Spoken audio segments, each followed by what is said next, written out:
Winning with money is very essential now, right? And in this class, this lesson today, we're going to talk about your personal finance, right? And so let's go to number one. It says the problem with anyone's money is the what? The problem with anyone's money is the person in the what? Mirror. Why is that essential? You control your money. Right now, inside of you are habits that will either hurt your money or help your money or become helpful for you in making money or hurtful. That's why it's important to say, okay, when I look in that mirror, the person that I see, how good is that person with money? Think about that. Go ahead. Can we write in the book? Yeah, the book's yours. Yeah, you can write it. Yeah. So the problem with anyone's money is the person in the mirror.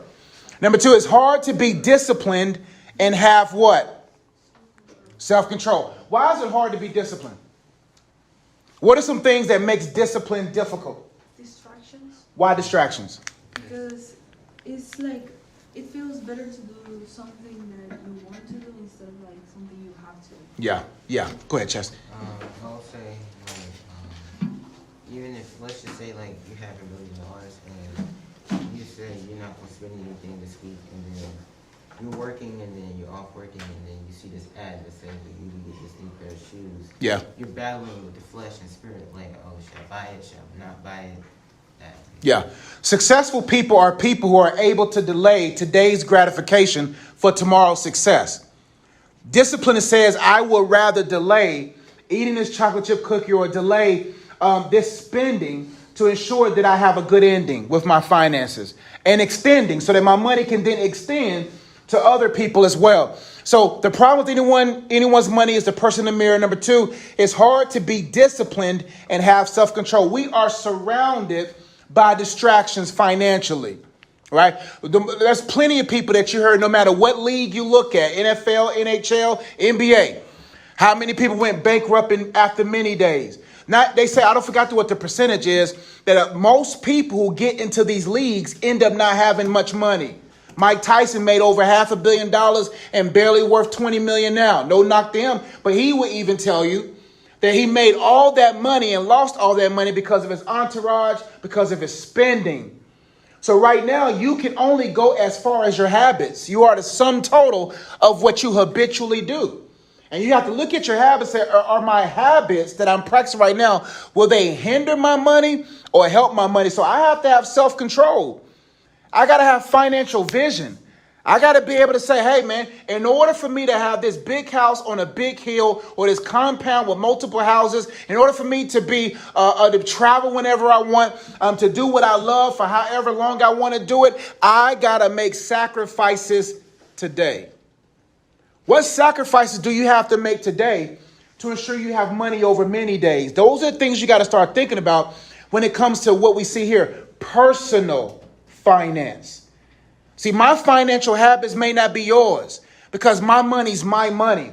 How I spend it, how I do whatever I do with it is me. It is based upon how I'm wired personality-wise, and it's how I'm wired through practice. What do I do on a day-to-day that can hinder my money? Now, number three, self-control is what? Emotional maturity. That means I have to reach a place emotionally where I have nothing attached to my emotions. What are some triggers that can trigger someone emotionally to spend unnecessarily? Influence, yeah. How does one's influence become a trigger to affect how they spend? Like if they see somebody that has something and they're like, dang, I really want that. Or Yeah. if they just like, if they're like talking to one of their friends and their friend is like, I just bought this, and this. Yeah. And it's like, well, dang, now I feel like I have to buy something. Yeah. So it's like just unnecessary spending just because you see something or hear something. Yeah. I was gonna say, like emotional, like there was like those commercials where they had like those adopt dogs. Yeah. Where you have like They got the little sad music. Yeah, the Yeah. sad music. So it's like, and I always see it because it's like, okay, if I do that, what would the animal do to me? Yeah. It's not benefiting me. So, but other people be like, oh, I need to buy it. Let me just go and adopt it. And I'm like, and they're not even able to be responsible of the dog. It happens all the time. And one thing, the reason why people fall into influences is because of what's another I word. Close though. Another I word. Yes. Close though. All those are good, but say it again. Interact. Is it close? Yeah, all y'all are pretty close. Interest? You said watch it. Yeah, it's insecurities. I know. Insecurity. What's an insecurity?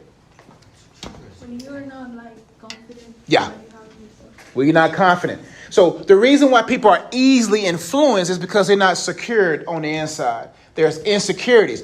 So all of a sudden now I got to keep up with the Joneses, or now I got to keep up with that person. And emotional maturity says, I don't have to have the latest shoes right now. I don't have to have the latest clothes right now. I'd rather go to Target and buy $9 shirts, or Walmart buy $6 shirts, buy some nice clothes, because clothes is clothes. Car is car. A Bentley, a Bugatti can get you to A to B just like a Toyota Camry. Bicycle. Or a bicycle. Or guess what? What was you given when you was born? 2 feet. Right? Transportation. So a person who has emotional maturity can say, even if I can afford a better car, do I have to use that money for that car, or can I invest it? So emotional maturity says I'm able to deny or delay today's gratification for tomorrow's success. So self-control is emotional maturity. Mature people are people who can manage. So you got to look at yourself and say, how mature am I with my money? And the fruit of that is the management of that money. Number 4, you can make the what you want to make in America today. The life. One thing I like what he said that I wrote down in my notes is the game is not rigged. Don't use your skin color as an excuse. Don't use the demographic, the place that you was brought up as an excuse. You can make as much money as you want to make in this world. Don't worry. I don't care what country, what state, what city, what neighborhood, what cul-de-sac or dead end. You can make a lot of money in this world. Because it's not because of the world system by which you can make a lot of money. It's God's system in you, the Holy Spirit. The Holy Spirit is the one that will teach you how to get wealth. He'll teach your hands how to profit. He'll give you multiple ideas. You see what I'm saying? I love spending time with God. Every time, most of the times when I spend time with him, I get brand new book ideas. I get brand new ministry ideas, concept ideas. I get new structures and systems that I don't even have to use right now. But when they're ready to be used, multi-million-dollar ideas. Because spending time with him, he'll say, try it this way. Do it this way. Innovate that way. That's why spending time with him is so essential. So you can make the life you want to make in America today. My first question I have for you is, what does it mean to win with money? What does winning with money look like? What does winning with money look like to you? Help the people around you. Yep. So a winning person with money, they're able to help those in need. Someone that's winning in money is able to do what? Or what is winning with money like to you all? Being able to donate. Yep. So help other people, donate. What's some of the things that we talked about earlier this week or last week? Generations. Oh, generational wealth. Why do you think, and I'll play a video later on, and I found this video. I might play it now if I can find it. I'm going to play it right now. Let me see if I can find it real quick. Oh, man, where is that? YouTube. You got your chocolate chip cookies? Nah, not on me right now. Most people do.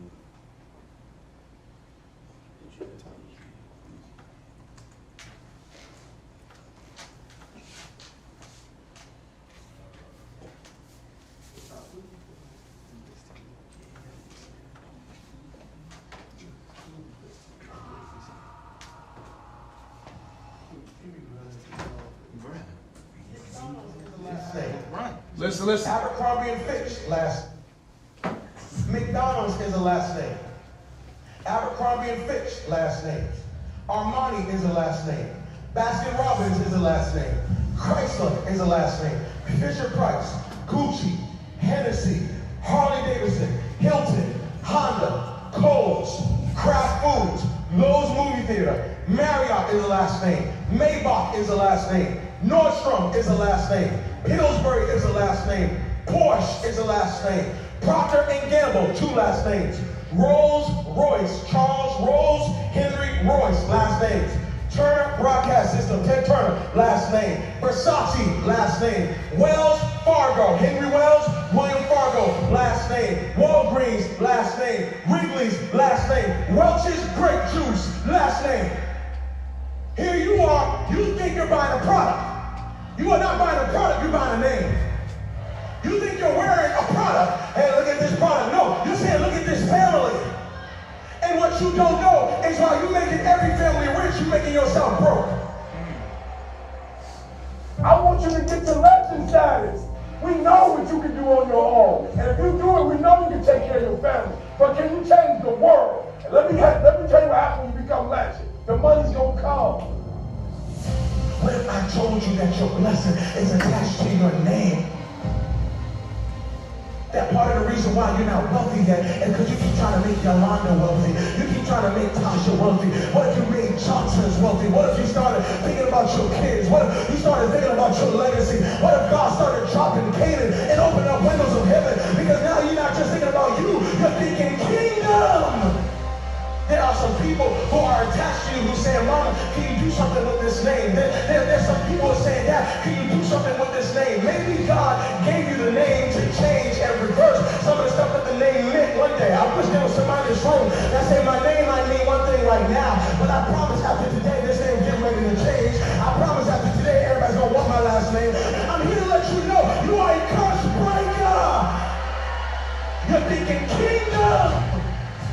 Legacy. There's power in your name.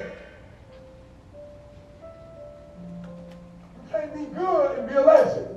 You can't be a good person and be a legend. You can't be great really and be a legend. You gotta be phenomenal. I want you to push for legend. I want you to get to your dreams. Why? Because in your dreams is your DNA. In your dreams is you. I need y'all to understand your genetic information, your disposition, your direction, your drive, it all comes from your dream. From your personal dream. And if you do what somebody else wants you to do, you'll never be successful. So when you reap. So basically what I just want you to get that first part. Like my name is Joshua Ezzy, right? I don't know if did I do this with you all? Probably didn't. Okay, good. There's 2 names. What's the difference between the first name and the last name? What they represent. Joshua represents me.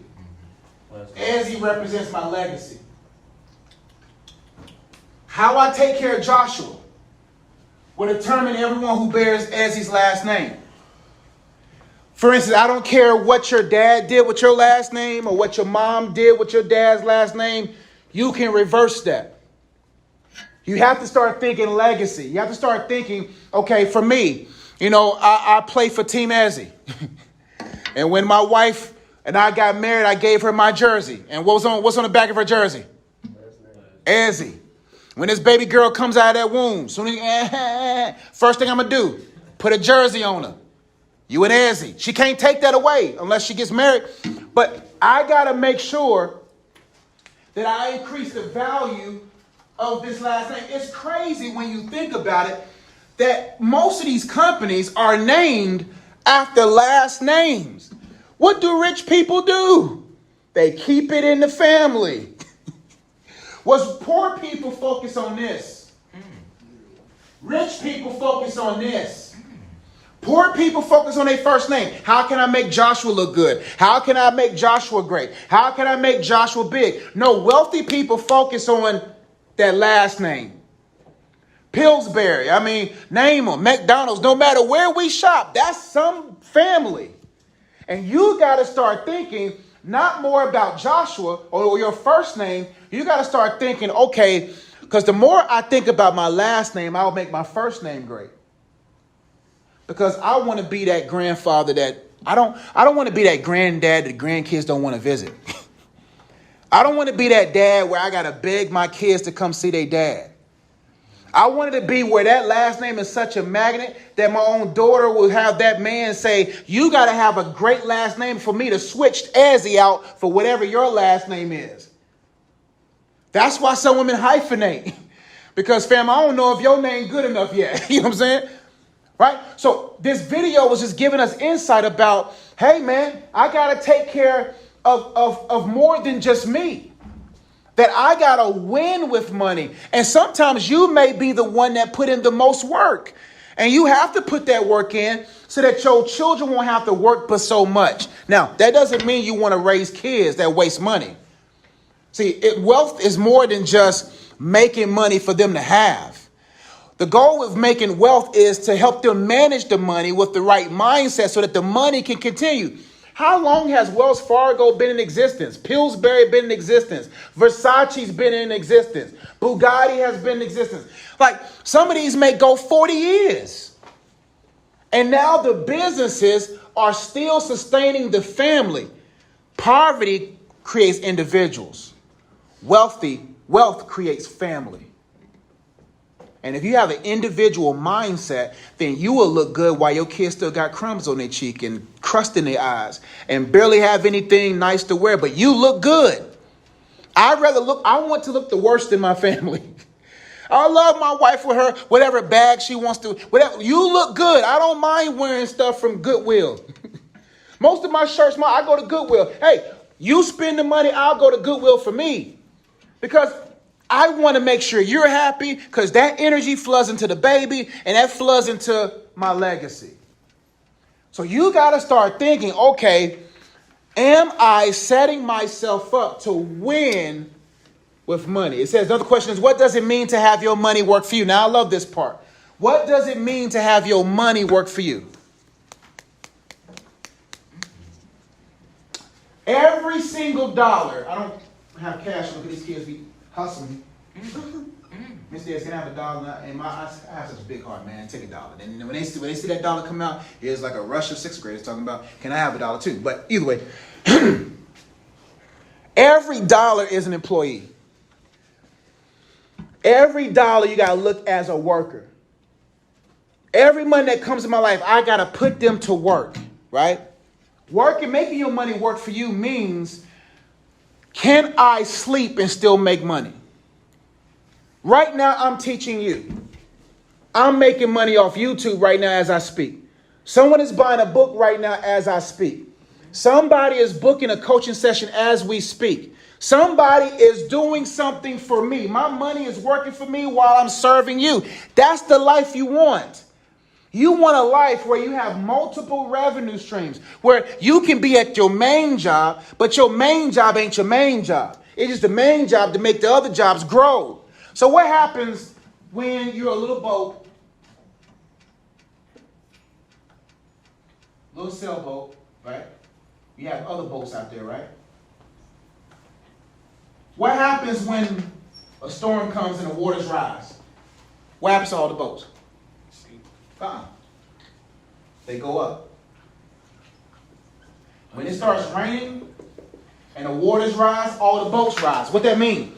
The more boats I can put out there on the water, businesses, ideas, concepts, when the viral video goes off or when success goes for you, all your ideas rise. Right now in my life, I probably have about 15 to 16 revenue streams. So that's 9 books, 4 card games, YouTube, this job, some investments, 1, 2, 9, 10, 11, 12, 13, 14, 15, speaking engagements, 16, life coaching, 17, and maybe that's it, right? So that's 17 revenue streams, right? I'm not worried about these revenue streams. Why? Because it requires my time for money. People say time is money. That's a lie. Time is not money, because that means if I have to make money while using my time, I lose what? Time. The goal is to make money without spending much time. So the goal is, how can I utilize YouTube and all this different stuff to cause these to rise or investments to rise? So all it takes is one viral video. All it takes is for one thing to take off in my coaching courses. So these are the things I want you to focus on. Coaching courses, it's videos I've already done. These are things that are already done. That means 1,000 people can sign up right here at $14.99 a month. And how much is $14.99 times 1,000? 14,000. So if 1,000 people signs up for one of my courses at $14.99 or $40.99 or $124.99, while I'm teaching here, something can go viral right now for me, right?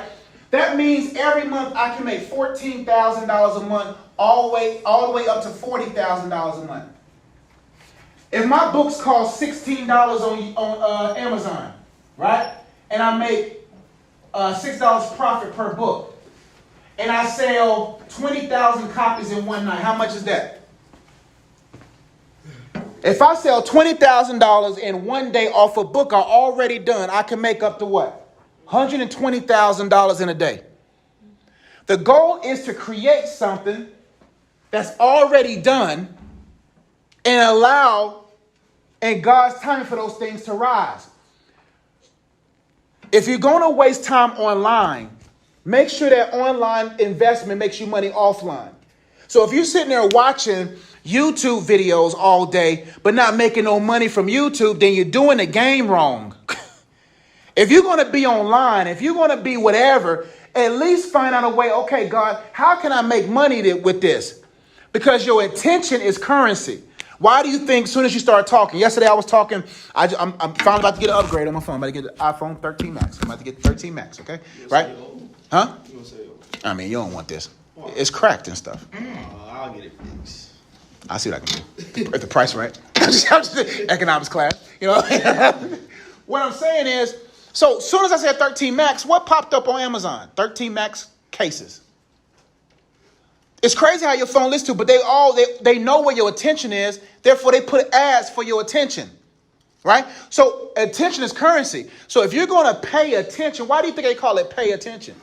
Because attention is currency. You're paying attention. And if I have your attention, I now have your pockets. So the goal in life is, how much time can I spend to create intellectual property, to create ideas and I leverage my time to create advertising videos and videos to articulate my product. And then all of a sudden, when those products take off, I can literally, in any given time, make between $100 a day to potentially having $120,000 a day. All because something I created already. Imagine if you started creating intellectual stuff right now. Books, card games, courses. What is one thing that you're very good? Oh, we talked about this. I don't want to put your business out there. We talked about it. But what are some things that you can say, you know what? I can leverage YouTube for. I can leverage a podcast for. I can leverage trainings for, to make money off of my gifting, then flip it into a resource that will gain me more money. So that's what it means to make your money work for you.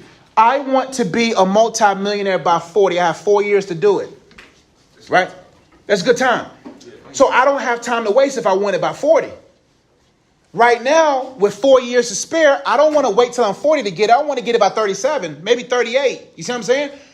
But the goal is I got to begin to think correctly about making my money work for you. So think about 2 minutes or 30 seconds. Think about what type of ideas inside of you right now is a gold mine.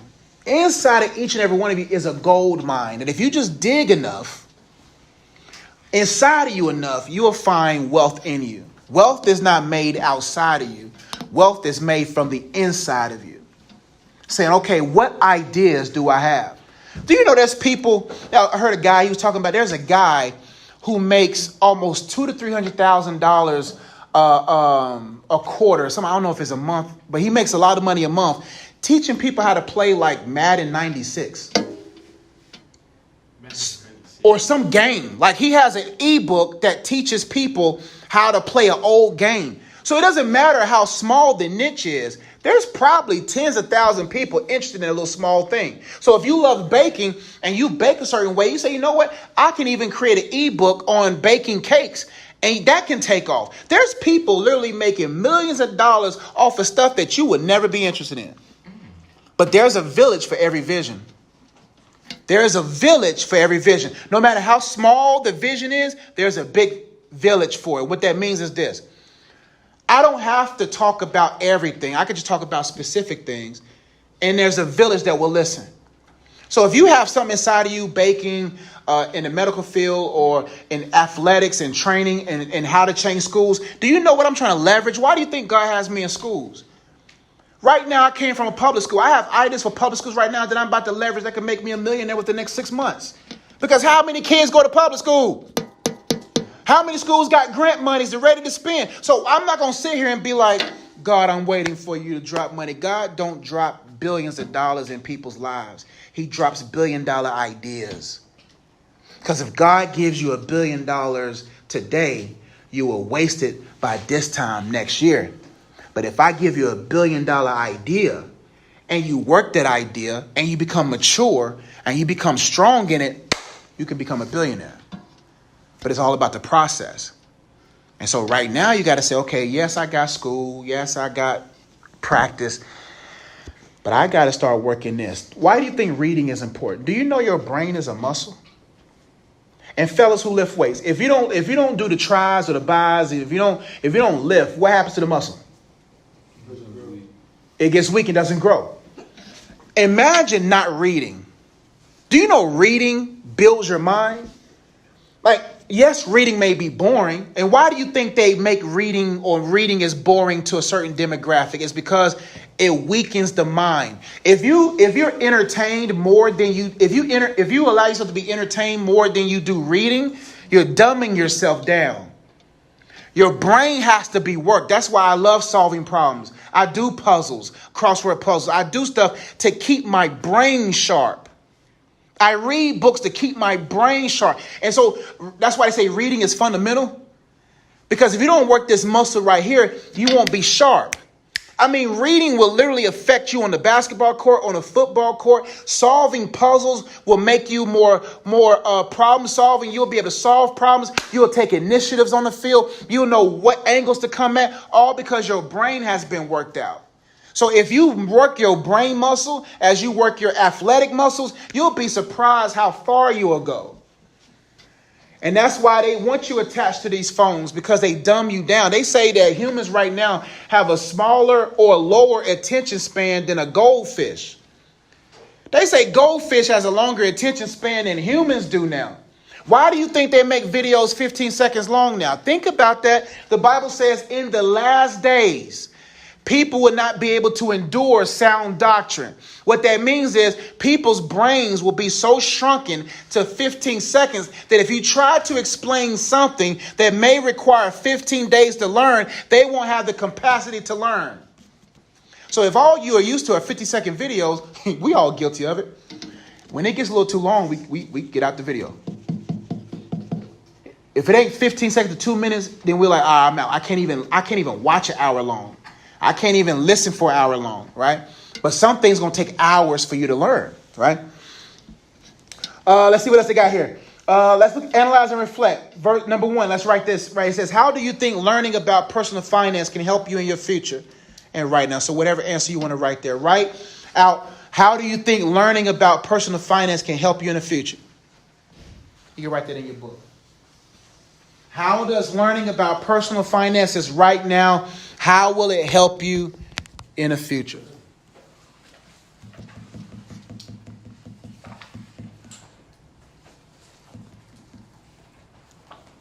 Take some time to write that down.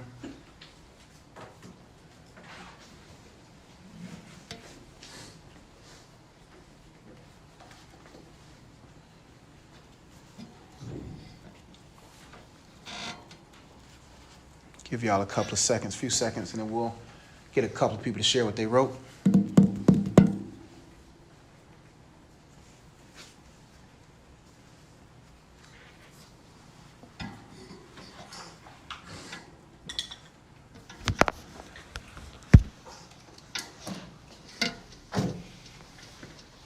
Anybody want to share what they wrote? Go ahead, Chester. I said, by putting money in your savings account now, like in high school,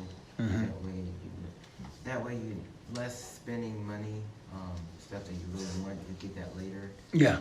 Just put it in the savings and you will have it. Good, good, good. Anybody else? One more person. Let's go to number 2. It says, you can start life after high school with a clean slate. How does knowing this affect your perspective of learning about personal finance? This late. Clean slate means like starting over. It's like, I don't even care about my mistakes in the past. I have a clean slate, clear slate, yeah. Or clean slate, yeah. So what that means is you don't have to repeat what your family members have done. You can literally start off the right way. You can be the first generation of wealth. No matter how difficult that might be. And that's difficult. To be the first to be a multimillionaire or successful. But you can start high school with a clean slate. You don't have to have no debt. You don't have to have no problems. Financially, you can start off strong and redo or reverse the wrongs in your family's life.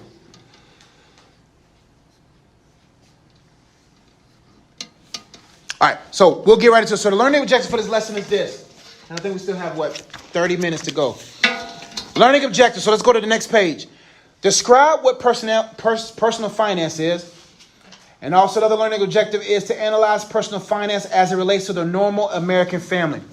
The main idea is learning how to manage your money now will help you avoid the financial mistakes most people make. And that's how you win with money. Do we have readers in the room? People like to read? If not, I'll read. I don't want to force y'all to read. Yeah. You want to read? Oh, let's go ahead and read. The first paragraph. Yes, Welcome to the course that has the power to change the trajectory of your future. In some classes, you might wonder if you ever use what you're learning once you leave school, but not in this class. Sure, we'll talk about some stuff that's a long way off, like buying a home and investing for retirement. But you can start using a lot of what you're about to learn right now in your life. Sounds great, right? Keep going. What is personal finance? Personal finance is just your personal finances and what you choose to do with your money. It's all the money decisions you make every day, like figuring out where and when to save and spend your cash. When you make the right choices, you're managing your money. But the wrong choices can lead to your money problems managing you. Once you understand how earning, budgeting, saving, spending, and giving affect your money, you will have all the tools you need to make the right choices. And that's what good personal finance is all about. Being financially literate is having the knowledge and skills you need as a consumer to be able to manage your money well. It says you'll either manage your money or the lack of it will always manage you. That is, if you don't remember anything about this, remember that. Life is about management. Management, it means I'm able to steward well. I'm able to manage it with growth, right? It says you will either manage your money or the lack of it will always manage you. What are some examples of money problems managing a person? Debt. You said debt? Debt. Debt. Debt. As in, you gotta pay because you own money. How many people go into debt just to get furniture, get TVs, get in debt to get a car they can't afford. They get in debt and they have to spend all their life to reverse that. Student loans. Oh, yeah. Got student loans and a degree you're not going to use. That's crazy, fam. So the goal is now for everyone in here, say, if college is an option, let me tell you, there's 3 exits out of victory. There's 3 exits that I want you to get out of this school. Either you're going to go into higher education, that's college, or trade school, or you're going to go into entrepreneurship. Who knows what that is? Yep. Or expertise.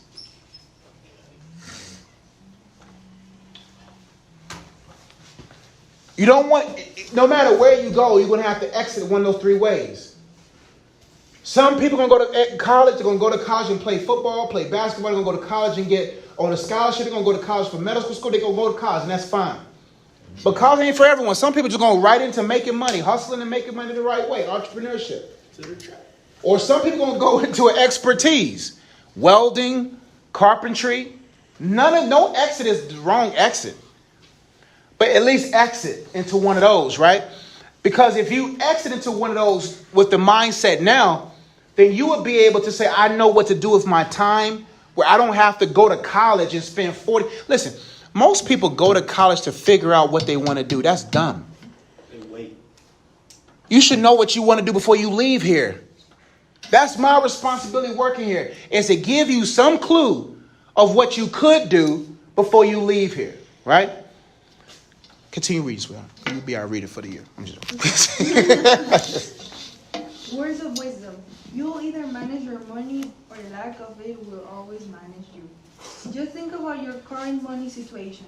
You might have an income from a part-time job, or your parents may pay you for doing chores. What are you doing with your money? If you just put it in your pocket and spend it without a plan, you'll probably end up running out of money fast.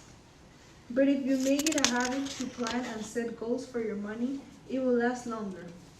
And you could end up actually paying cash for your own car and paying your college debt free. Mm-hmm. Let's keep going. It's okay. It's okay. A giant debt problem. Does the idea of buying a car or going to college without borrowing money shock you? Of course it does. That's because almost everyone you know uses debt to pay those things and more. Here's the deal. On the surface, it looks like most people are doing really well with money. They have nice houses, fancy cars, expensive jewelry, and all the latest technology. But they can't really afford those things. They are using debt to pay for it all just to keep up the appearance of success. That's what's known as keeping up with the Joneses. And it traps people in a cycle of debt. We'll stop there. Keeping up with the Joneses is a term where you look outside of your life and you see something that you see someone that you think has a better life. And you'll say, well, if I have what they have or look like they look, then I can be accepted. All right. And like I said yesterday, if you live for people's acceptance, you will die from their rejection. Right. The mentality that you have to have is, I don't care what kind of clothes I have, what shoes I have, what phone I have. I got to make sure that I have what I want to have down the road. 2 years ago when I first came to school here, I forgot what phone. It was a 5S, a little small phone.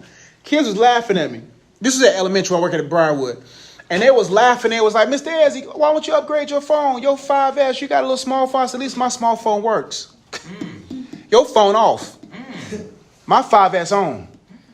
So while people are picking on me, kids, sometimes you got to check them early. When they picking on you, you're like, man, can you let me see your phone. Let me call your dad. Nah, Mr. Ezzy, you doing too much. No, let me call your dad on your phone. Mr. Ezzy, my phone don't even work. I said, so you can't laugh at someone that has what's less than what you have, because I'd rather have something little that works than a big thing that doesn't.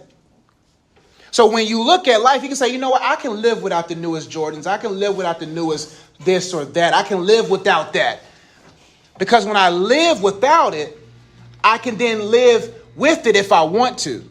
And so a lot of people, they get into debt to look appeasing to people who don't even like them. When you don't like you, you would try to do good or try to look like the people that don't even like you. Then all of a sudden, now you're just gossiping about each other, and there's this competition about who has the most. Keeping up with the Joneses is unrealistic because of who are the Joneses? Your neighbors. We don't even know what. So, for instance, I tell a lot of when I life coach couples, and I talk to them individually, or single people, and I'll talk to them, and they'll say, "Well, I wish I was married like them." I said, "You don't even know what their marriage is like. Are you a fly on the wall? Are you a hidden microphone in their house? Can you hear everything that goes on?" There's a lot of women and men who smile outside but slapping each other in the house. A lot of people that look good at church, and then you'll think, oh, that's those. Listen, let me tell you something about counseling here. I go to church with some of these people's parents, and the stuff they tell me upstairs, I'm like, those your parents? You mean to tell me? They don't make me look at them different. It just makes me be like, man, y'all look like y'all the happiest family in the world. But when the little girl comes upstairs, the little boy comes upstairs, and they tell me what's going on in the house, And I see insecurities all through these hallways, and I see them chasing every little boy and the boy, and I see all this stuff. I'm like, something ain't wrong with the house. So we can envy and be like, I want what they have, but you don't even know how they got it and if they're going to even keep it long. It's crazy how single people envy people in relationships that don't want to be in a relationship for 3 years. Because they post on Instagram all the wedding pictures, all the cake, all the good stuff. And then you're sad online talking about, I wish I had somebody. All right? And then all of a sudden, 3 years later, they divorce. So what did you envy? You envied the look of love, but you didn't really find love, right? So keeping up with the Joneses, here's the deal. On the surface, it looks like most people are doing really well. That's the surface. I don't want surface. I want substance. I want substance. What's the difference between surface and substance? Substance has meaning. Substance has meaning, yep. And surface is what? Just superficial. Superficial. How many people in this school right now are surface people and not substance people? Are you a substance person or a surface person? If we really dug just another foot down, would there be anything there? You know what I'm saying? There's certain lands, you look at it in the Bible, it was, who was it? It was, Abraham and his brother, Lot. Lot looked outside and saw milk and honey and green grass and cattle. And he said, I want that land. Abraham said, Lot, you can have that land. Abraham got his land. End up being Lot land with Sodom and Gomorrah. Who knows anything about Sodom and Gomorrah? Sodom and Gomorrah was so bad that when angels came down to talk to Lot, the men of that town preferred those men over Lot's daughters, meaning they were gay. The Bible says, as in the days of Noah, and as the days of that, well, so would the life be like now. So what I'm saying is that he got the land that looked good, but wasn't good. There's a lot of men that's going to look good. A lot of women that's going to look good. A lot of jobs is going to look good. A lot of colleges is going to look good, right? A lot of schools is going to look good. And when you get over there, you be like, man, it was all looks. You want to be a person that says, you know what, Holy Spirit, is this even what I need to have? Because insecure people are loud. Confident people are quiet. If you hear them before you see them, they're probably insecure. Because loud people have to be seen to make themselves feel full. Confident people are like, I'm straight. I don't even got to make a noise because my presence makes enough noise. So you have to think about that. Let's keep going. Debt doesn't open doors, it closes them. Go ahead, sweetheart. Let's keep reading all the way through until the end of debt isn't the only problem. In America, 72% of people say they are burdened by consumer debt. The average borrower has over $34,000 of debt, not including a mortgage. As the chart below shows, debt is definitely a problem. When do you say to stop? Oh, keep going. Oh, the whole page. Fill up the whole page. Okay. Yeah. But that doesn't have to be a problem for you. Living paycheck to paycheck. All the debt leads to another big problem. Living paycheck to paycheck. Almost 80% of Americans use all the money they got from one paycheck just to make it to the next. Because a big chunk of every paycheck goes to their monthly debt payments, they can't save any money for emergencies or big purchases. So they go even deeper in debt to pay for those things too. It's a never-ending cycle that's difficult for many to break. We'll stop there. Paycheck to paycheck is dangerous. Even if you have a big paycheck to paycheck. There's some NBA players that get $250,000 a game. Go to the club and ain't the same. Money gone. Yep. So no matter what your paycheck is, paycheck to paycheck, you got to say, hey, man, am I living above my means? That's a big number. 80% of Americans are living paycheck to paycheck, 80%. 80% means that if the jobbing market gets crazy and people go 2 to 3 months without a paycheck, but you live paycheck to paycheck, what happens after that? It's going to be a bunch of people in the streets. A bunch of people poor. Because if I'm hanging on to every paycheck and I'm making it to paycheck and I barely have this much money wiggle room, you got to have a big money wiggle room. You can't have a small money wiggle room. Why is a small money wiggle room not good? anything. Car failure, car stops working, something blows up at the house. You know, anything can happen anytime. And if you live in paycheck to paycheck, and that paycheck, you just got paid today, right? And then your next paycheck will come in another 2 weeks. A big emergency happens that Monday. You have to wait a whole nother week and some change. And you don't have to live those problems. You can say, you know what? I don't want a paycheck to paycheck. I want my paychecks to paychecks. I want my paychecks to create checks. I want my paychecks to be double form. So the money I make here, it goes right to my living expenses, and then it gets right into investments. Then I'm like, okay, how can I make this money work more? Because the more I make more money, then no matter what happens, I can pull out of pocket. All right, man, fix the car. All right, fix this. Versus, oh man, how am I going to get this?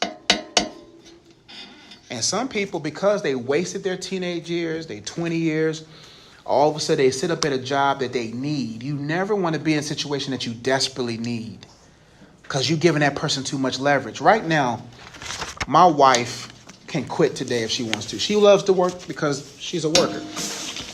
But my job was to make sure that anytime she's ready to quit, she can. Because one thing you don't want your woman to have is have pressure to work, right? Because if you want to raise good children, I'm just saying, if a woman can work, there's nothing wrong with women working, but they should have the option not to work when they marry a good man. She'd be like, babe, I want to take 5 years off. My boss tripping. Your wife can go off on the boss. My man got money. I'm out. I quit. She can quit. When they start mistreating her, she can quit, right? And so that's what you got to think as men. Okay, I got to create a financial culture where even if my wife just wants to be with the kids for a couple of years, she can. And also women got to make their own money as well. So she won't be looking for someone to save her. She can say, I got my own. There's nothing wrong with a woman having her own, because when she has her own, she can't be pulled by somebody trying to hustle her. She can be like, I don't need you. I got mine. Now, we can put ours together and make something better. But if you're trying to make me a subservient of you, I got my own. Any questions? We're done for today. I think we done said enough. Any questions, thoughts, opinions? Good stuff. You said what, bro? God gets the glory, bro. That's good stuff. Well, thank y'all for listening. And y'all can chill, talk. It don't matter to me, man.